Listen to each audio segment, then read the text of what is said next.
Assalamualaikum warahmatullahi wabarakatuh. Selamat siang dulur-dulur mahot semuanya. Channel YouTube kami, Kang Rafiq TV, kembali hadir di hadapan dulur-dulur mahot. Pada kesempatan kali ini, channel Kang Rafiq TV akan menyajikan program fikih ibadah pada materi bersuci dengan tema makan sehabis wudhu. Jika mau sholat, wajib wudhu lagi atau tidak? Bagaimana yang seharusnya kita lakukan menurut ajaran dan aturan syariat Islam? Jangan kemana-mana, tetap di channel Kang Rafiq TV. Mari kita kaji bersama-sama agar dulur-dulur mahot tidak penasaran lagi. Sering ketika kita beribadah, ketika kita melaksanakan aktivitas taqarrub kepada Allah, senantiasa harus berdasarkan dengan aturan-aturan dan ajaran syariat Islam. Nah, sholat merupakan hal yang sangat urgen, merupakan hal yang sangat penting dalam kehidupan beragama, dalam ibadah orang-orang yang mengaku dirinya Islam. Oleh karena itu, sudah seharusnya lah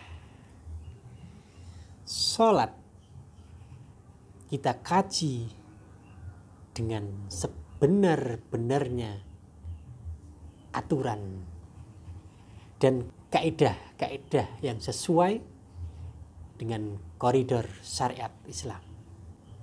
Pernah suatu ketika Rasulullah Muhammad SAW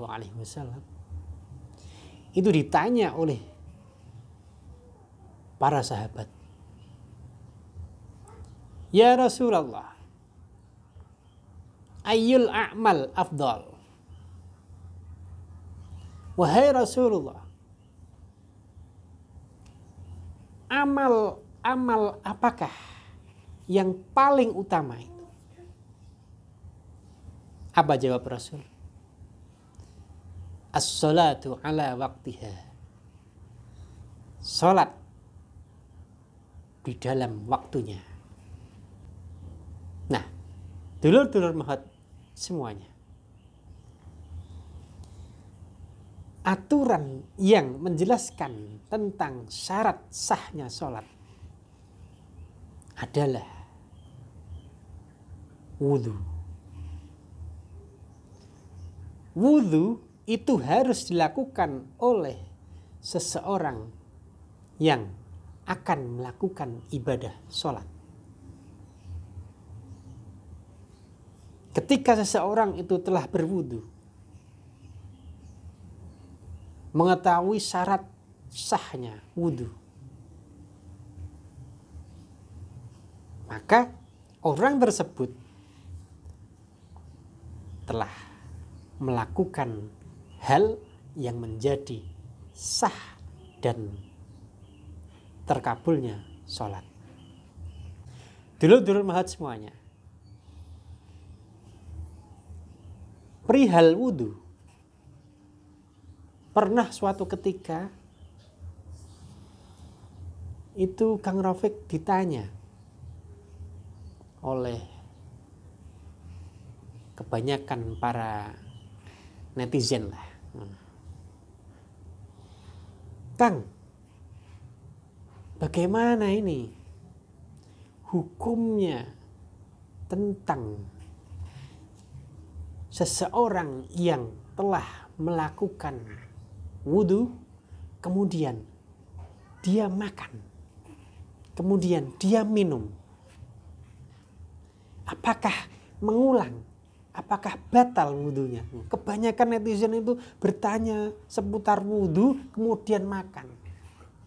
Apakah dia itu harus mengulang wudhunya ketika mau sholat? Apakah membatalkan wudhunya? Nah, ini dia. Dulur-dulur mahot semuanya. Ketika seseorang telah melaksanakan wudhu,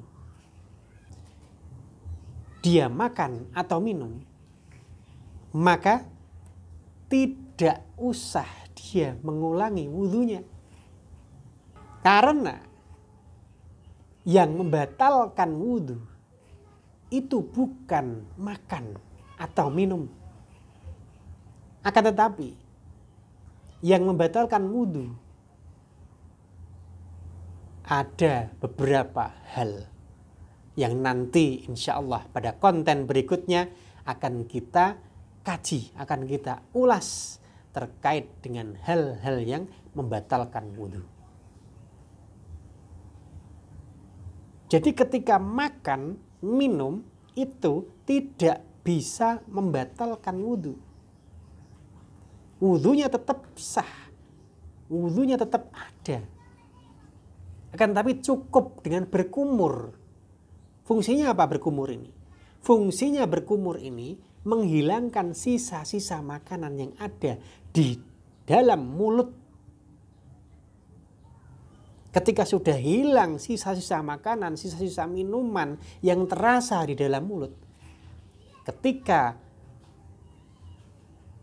tengah-tengah sholat, maka dia tidak merasa ada sisa makanan yang tersisa.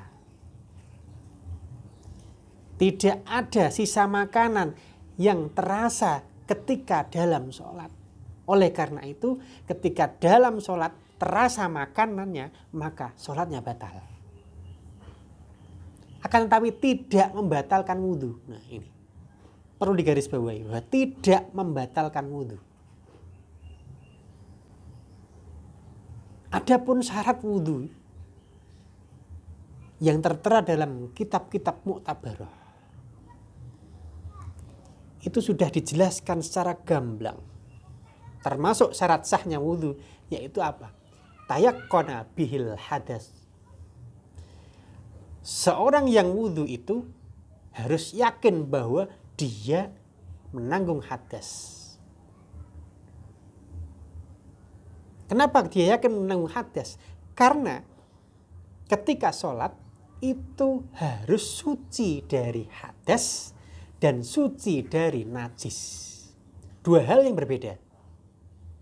Suci dari hadas dan suci dari najis. Kenapa kok dikatakan suci dari hadas? Karena ada sebuah riwayat hadis yang dijelaskan oleh Imam Bukhari dalam kitabnya Sahih Bukhari. La yaqbalullahu sholata ahadikum idza ahdatha hatta yatawaddo'a. Hadis riwayat Imam Bukhari tadi dikatakan bahwa Allah tidak akan menerima sholat salah satu dari kalian ketika kalian dalam keadaan menanggung hadas, baik itu hadas kecil ataupun hadas besar. Sehingga orang tersebut berwudu. Nah, dulur-dulur mahot semuanya, dari hal ini seseorang yang menanggung hadas kecil harus berwudu. Oleh karena itu syarat sahnya wudu itu yang pertama adalah tayakkona bihil hadasu. Harus ada keyakinan kalau dia menanggung hadas kecil. Yang kedua, al-ma'ul mutlak. Yang digunakan berwudu adalah air mutlak. Apa itu air mutlak? Insya Allah nanti konten berikutnya akan kita jelaskan macam-macam air yang bisa digunakan untuk bersuci. Jadi syarat sahnya wudhu yang kedua adalah air mutlak. Air yang bisa mensucikan dan dia sendiri suci. Yang ketiga, orang yang berwudu tadi statusnya adalah beragama Islam. Artinya, seseorang yang diwajibkan berwudu ketika sholat, maka dia harus berakidah Islam. Dia harus beragama Islam. Otomatis orang yang bukan Islam atau orang kafir, maka dia tidak diwajibkan sholat. Sehingga ketika dia tidak diwajibkan sholat, maka dia juga tidak diwajibkan wudhu. Oleh karena itu, syarat sahnya yang ketiga adalah orang yang beragama Islam. Dilanjutkan syarat yang keempat. Bila hailin fi udwil wudu. Pada anggota tubuh yang dibasuh ketika wudhu tidak ada hail. Apa itu hail? Penghalang air yang menyerap pada kulit tubuh orang yang wudhu. Sehingga di sini ketika ada hail, ada penghalang, entah itu penghalang berupa malam yang digunakan untuk melukis, membatik dan sebagainya. Itu bisa menghalangi air menyerap masuk ke kulit tubuh orang yang berwudu tadi. Nah, yang kelima, syarat sahnya wudu itu adalah tamyiz.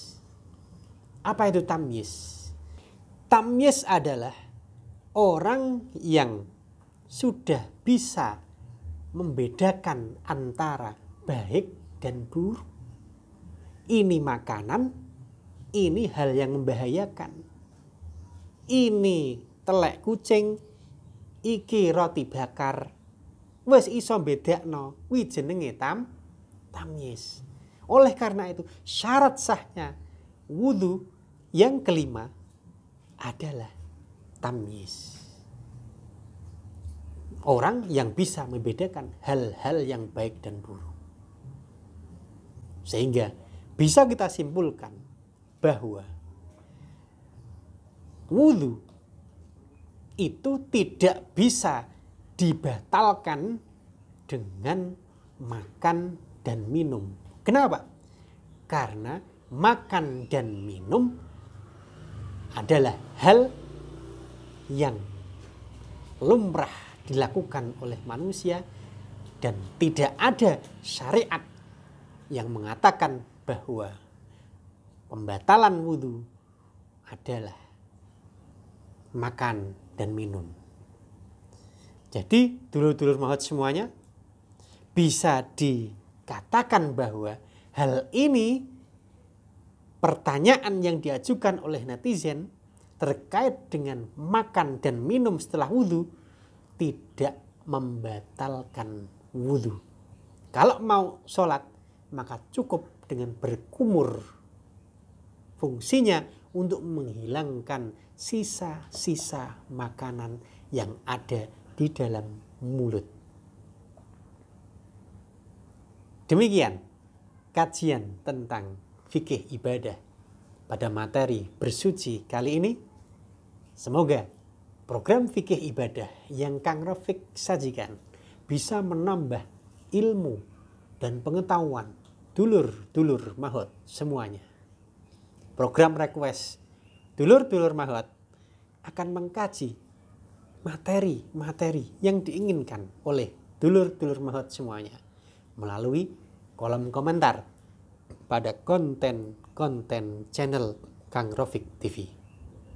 Jika dulur-dulur Mahot menyukai konten-konten yang kami sajikan, dukung terus channel Kang Rofik TV dengan memberikan like dan subscribe agar dulur-dulur Mahot tidak ketinggalan dalam konten yang kami sajikan. Nantikan konten kami hanya di channel kebanggaan Kang Rofik TV. Sajian, edukasi, dan inspirasi. Semoga channel Kang Rofik TV dapat menginspirasi dulur-dulur Mahot semuanya dan bermanfaat untuk kehidupan kita dunia dan akhirat. Salam edukasi dan inspirasi. Wassalamualaikum warahmatullahi wabarakatuh.